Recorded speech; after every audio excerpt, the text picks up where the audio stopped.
The Liabilities of Whiteness is my new book. Took me almost 10 years to write the book. It actually started out as an essay. I wrote the essay in 2016,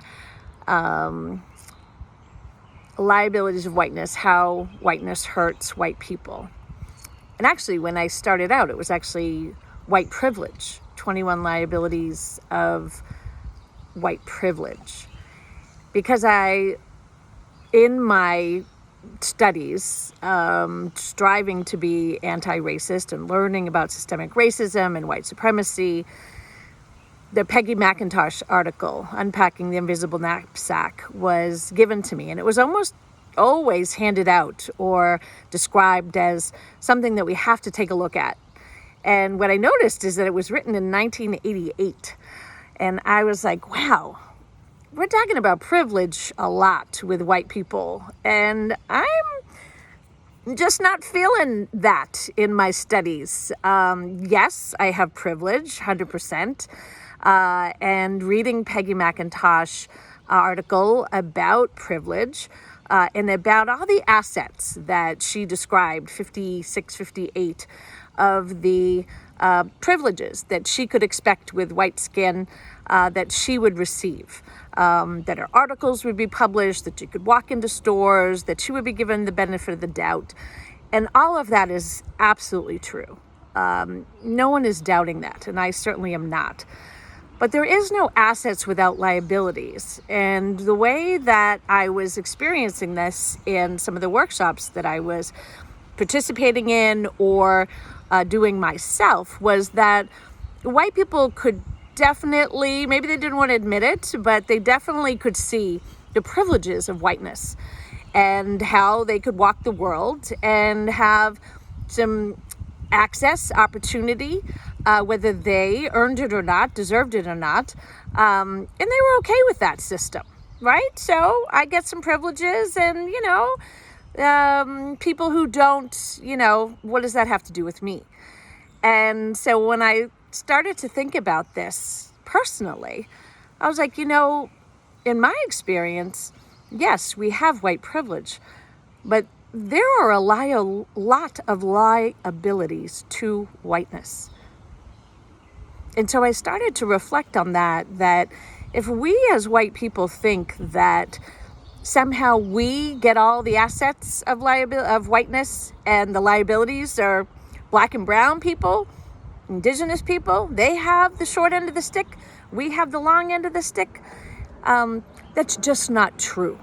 And we have to be able to examine what whiteness has done to us, what it has done to our soul, to our level of empathy, our level of compassion, and our level of understanding of ourselves.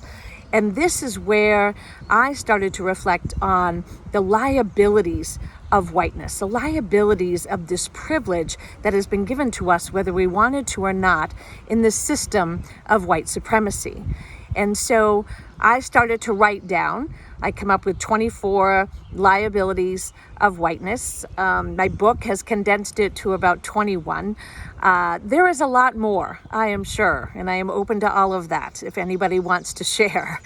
But I think it's important for us and for me in my journey that I needed to look at the liabilities of whiteness. I needed to understand how my perceived sense of superiority as a white person landed me in the world. What was that doing to my connections and my relationships to the global majority? How was that being received by Black women that I was working with or trying to be friends with? How was that landing on them with that perceived superiority? What about not believing that the playing field is level? What about, or believing that the playing field is level? What about feeling that I had to somehow justify things that were not real, or not believing in things that were real? It was amazing how I had no idea that race was not real. I had no idea that biologically there was no difference between human beings on this planet. that 8 billion of us are 99.9% the same. And so when I think about all of the ways that I have internalized whiteness and internalized this perceived assets without looking at how this has damaged me. How has this damaged my soul, my humanity, my ability to see myself as a complete human, as someone with the empathy and compassion that can see any one of us, the 8 billion of us on the planet, as sisters and brothers, as cousins, as we are all one family. This is the values that I have and the values that I want. And this is what I want you to explore as fellow white people. That this book is really set up kind of cool. It has a video, right? I like to kind of do videos. But each of the chapters is set up with a scan code. You can scan it. You can listen to the video of me talking about each one of the liabilities of whiteness. And then you can either watch the video or not. You could just read the chapter. It's only a couple pages long that basically shares a little bit about my story, a little bit about me, about how whiteness has shown up in my life to be a liability in terms of my understanding of myself, who I am, my identity, right? Who am I if I'm not white, right? Who was I before, right? My ancestors before they called themselves white, before they decided to choose whiteness in this country, because they were not that before they came to this country. My great-great-grandparents from Italy and Portugal. So there's so much that is really exciting about unpacking the liabilities of whiteness. I don't want you to think that this is a blame and a shame and this is going to make me feel bad and guilty. Again, I don't know how you'll feel. I'm guessing that this will give you the opportunity to actually move past those feelings and really think about, wow, I've never reflected on this before. I've always thought about white privilege, like I got these assets and, this is okay. It isn't. It actually is not okay. And I think we have to decide whether we are going to allow the privileges to sort of be more worthwhile in our values than to really think about and look about the liabilities of whiteness. What this system, right? Because whiteness is a system. It's not white people, but it is given to us. And there are liabilities.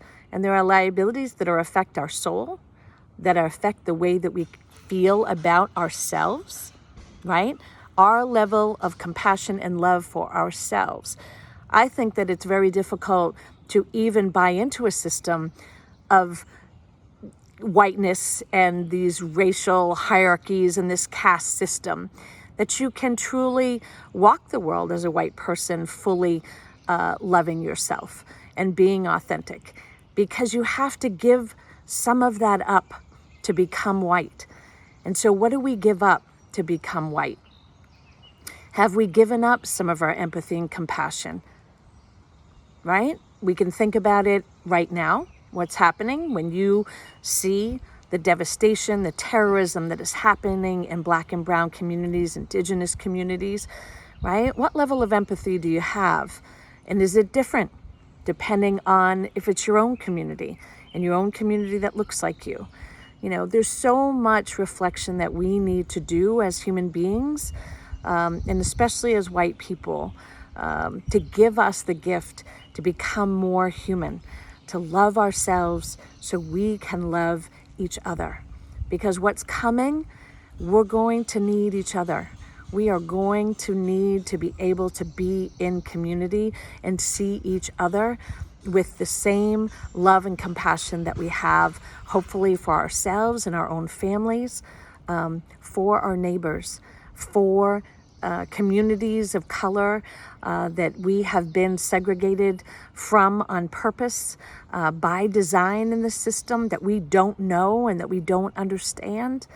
But we cannot understand until we understand ourselves and we can understand how whiteness has impacted us, our lives, our ways to be able to communicate, our ways to be able to connect to ourselves, our own relationships, our friends, and then across race and across difference. That these liabilities of whiteness that I share in my new book really hopefully help you to unpack a lot of this. There's a lot we need to unlearn, and this book gives you that opportunity to do that. You get to engage in my stories, whether you resonate with them or not. Maybe some of them you will, maybe some of them you won't, but there's questions at each end of the chapter for you to reflect on and to really think about how has the liabilities of whiteness impacted me? Does this align with my values that I constantly cannot see what happens in other communities of Black, Brown, and Indigenous people as somehow connected to me, as related to me, as anything that I should care about? That is a disservice to your soul, because that's not who we are. We are human beings. We are one collective family, and we can do so much better together. We are a species, one species that has always worked in tandem, in community and connection, and we are stronger in that way. And a lot of the messages that we're receiving now is somehow that just is not true, that anyone that is different or other is not part of our group, that is not anything that I should care about. That is not rooted in peace. That is not rooted in justice. That is not rooted in love. And if we're going to be honest about loving ourselves and loving our families, then we have to look deeper and go deeper into what I call the liabilities of whiteness, because this will change your life. It will make you see things that you have never seen before. And we don't know what we don't know. And that's what I'm hoping that this book is a gift to you. It's a gift for you to examine your life, how you walk the world. And if there's some things that you need to change, let's do that together. Work through the book, share your stories, have these tough conversations, because at the end of the day, we'll be better humans for it and collectively ready for what we are going to experience in this country as we move past this system of racial hierarchy and this made up mythical whiteness that really is not who we are. And if we listen to Black and Brown people, they've been telling us this for hundreds and hundreds of years. It's time we listen. It's time we engage, because there is a better life forward for our children, for our grandchildren, and hopefully for us if you're ready to do the work.